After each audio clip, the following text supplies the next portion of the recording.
मौज किनारे खाए कड़ी बारह।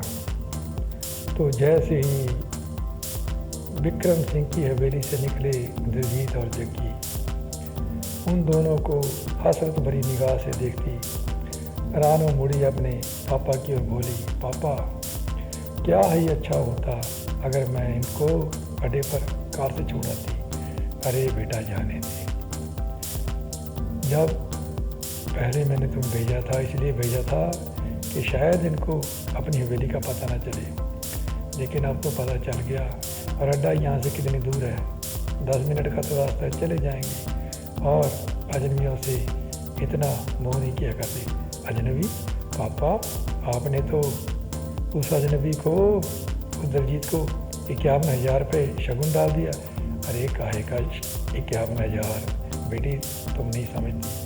क्या नहीं समझती? मैं सब समझती हूँ तो अपना काम करो, कहकर चल दिया अंदर की ओर। विक्रम सिंह रानो लान में खड़ी सोचने लगी कि पापा ये क्या चक्कर चला रहे हैं, टिकट लेने के लिए या उस लड़के के लिए।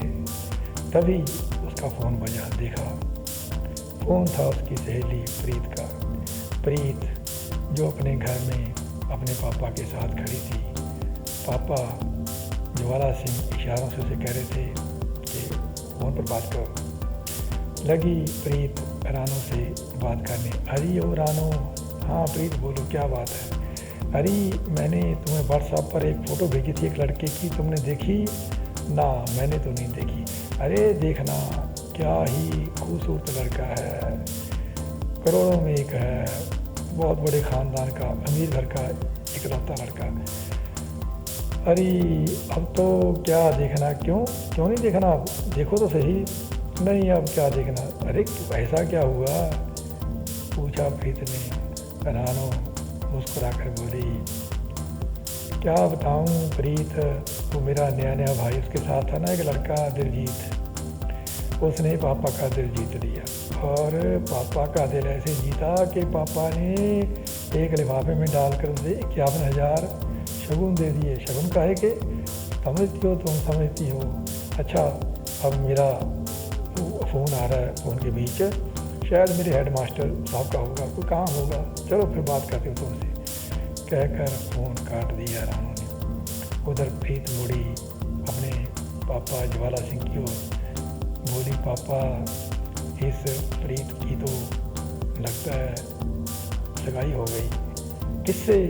अरे वो था ना पापा, जिस लड़के के बारे में मैंने आपसे कहा था, जिसको हमने बुलाया है आज, वो जग्गी, एमएलए का खास बंदा, उसका एक दोस्त है, दिलजीत है उसका नाम, उसी से। अरे बेटा हमारा तो फिर प्लान गड़बड़ हो जाएगा। जिस लड़के की फ़ोटो तुमने व्हाट्सएप की थी रानो को, वो तो मेरे फूफा जी के लड़के का लड़का है। अगर उससे शादी हो जाती तो विक्रम सिंह की सारी जायदाद एक तरह से हमें ही मिल जाती। कोई बात नहीं, मैं बात करता हूँ इस विक्रम सिंह से। बेशक मेरा विरोधी है, सरपंची के कारण हम लोग आपस में टकराने लगे हैं, लेकिन है तो मेरा पुराना साथी, गिल्ली डंडा साथ में खेला करते थे।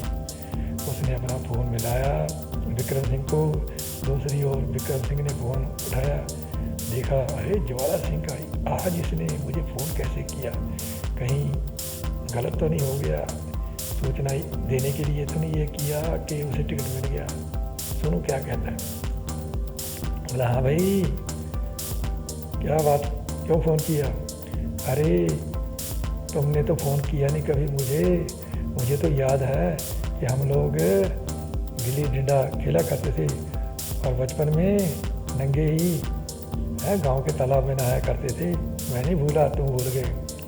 सुनो ये मैं क्या सुन रहा हूँ? हाँ क्या सुन रहे हो? कि तुमने हमारी भतीजी रानो का है कहीं रिश्ता कर दिया। हाँ एक बहुत बड़े अमीर ख़ानदान का इकलौता चिराग है।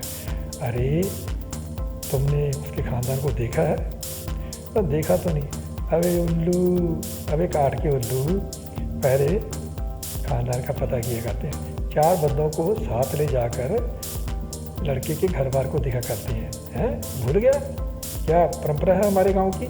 है मुझे ही साथ ले लेता, मेरी राय ले लेता, मैं तुम्हें कहता कि चल अपनी जीप में तुम्हें दिल्ली लेकर चलता हूँ और उस लड़के के बारे में पता करते हैं, तब जाकर बात करता। चलो अब क्या बिगड़ा है, अभी भी कौन सा मैंने पक्का रिश्ता कर दिया, जब पता लगा कि ये गड़बड़ है तो मैं तोड़ दूंगा ये रिश्ता। हाँ ये अब तुमने सही बात की, चलो मैं तुम्हारे साथ चलूँगा दिल्ली। कहकर फ़ोन दिया काट।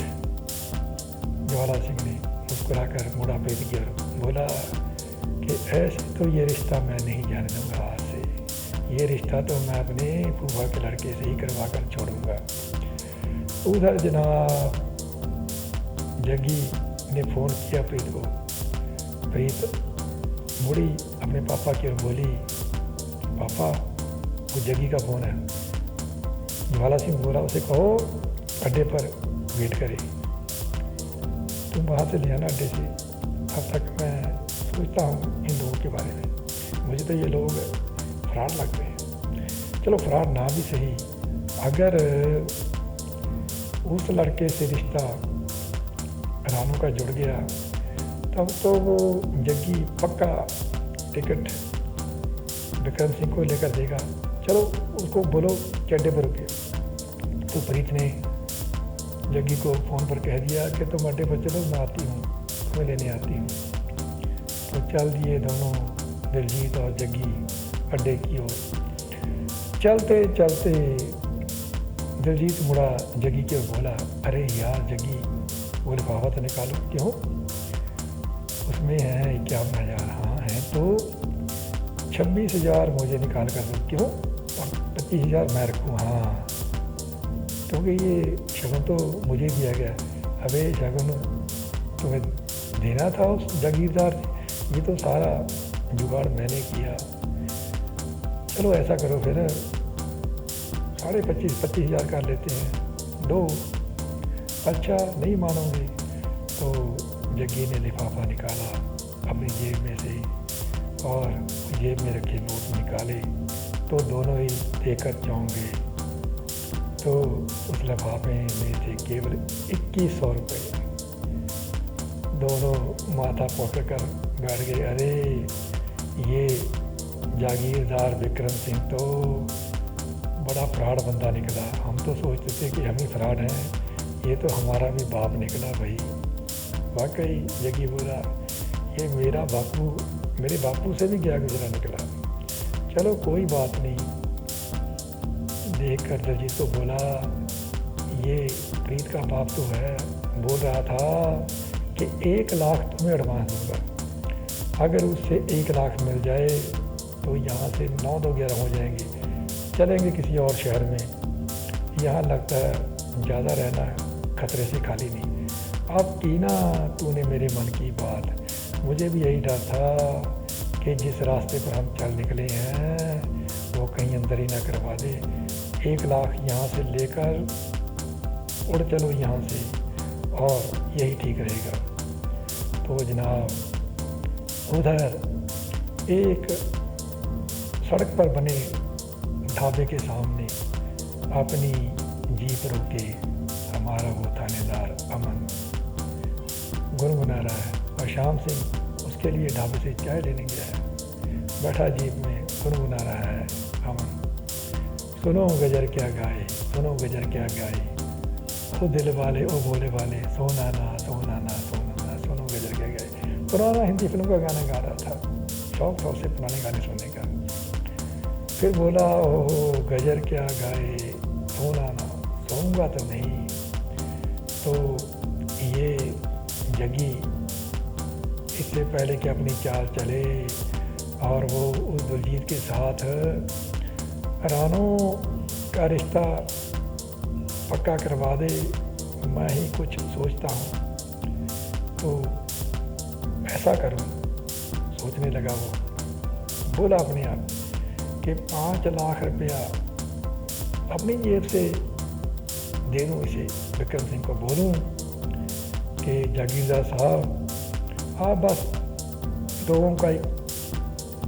लोगों को इकट्ठा कीजिए और एक फंक्शन रखिए, 5 लाख का क्या है, वो थैली वो मैं दे दूँगा अपनी ओर से खुशी से। तो एहसान मानकर वो शायद मुझे पसंद कर ले। तभी श्याम सिंह सिपाही चाय लेकर आया। चाय का एक गिलास श्याम सिंह ने पकड़ाया, अमन को दूसरा पीने लगा आप। तो चाय की चुस्की लेता अमन बोला श्याम सिंह से, श्याम सिंह, हमारे थाने में कितनी शिकायतें आई हुई हैं, बहुत ऐसा, फिर भी ऐसी बताओ जो खतरनाक हो, बड़ी हो। एक तो साहब, एक बंदे ने अपनी साली के साथ गलत काम कर दिया था, साली ने शिकायत कर दी, उसका नाम नोट करो। नोट क्या करना है मुझे पता है। अच्छा, दूसरा जनाब, एक लड़की ने अपने सास ससुर के खिलाफ शिकायत कर दी, पर्चा दर्ज करवा दिया उन पर। अच्छा, 2, और एक साला अपने जीजे के पैसे लेकर मुकर गया, 3, ये भी अच्छा केस है। 3, चौथा, और एक ससुर ने अपने जवाई को पीट दिया, 4। अच्छा, एक और बोलो, एक और चाहिए। एक सर जी, बोला श्याम सिंह, एक पड़ोसी के कुत्ते ने दूसरे पड़ोसी की मुर्गी खा ली। अरे ये को केस नहीं है। और बोलो, कुछ ठोस केस होना चाहिए। तो जनाब एक केस और है, हाँ, एक नौकरानी ने शिकायत की है कि वो अपने मालिक के यहाँ पोछे लगा रही थी, तो पीछे से मालिक आया और उसने उसे पकड़ लिया और ज़बरदस्ती, हाँ, ये केस बनता है। तो 5 हो गए, बस 5 बहुत हैं। तो क्या सोचा इसके बारे में? अरे श्याम सिंह, इनको कल बुलाओ थाने, इनको कहो कि अंदर होना है या 1-1 लाख रुपए देकर अपना पीछा छुड़वाना है। अच्छा, 1 लाख, 5 लाख चाहिए। हाँ, अच्छा। तो 5 लाख का क्या करेंगे साहब? वो मैं भी तुम्हें फ़ोन पर बताता हूँ क्या करता हूँ, देखो मैं फ़ोन कर रहा हूँ। तो अमन ने फ़ोन मिलाया विक्रम सिंह से, दूसरी तरफ विक्रम सिंह ने फ़ोन उठाया, बोला हेलो थानेदार साहब, अरे जागीरदार साहब, आपके लिए खुशखबरी है। खुशखबरी कैसी? वो भी बताता हूँ। तो जनाब, यहाँ कड़ी 12 करते ख़त्म, 13 कहेंगे कल, तब तक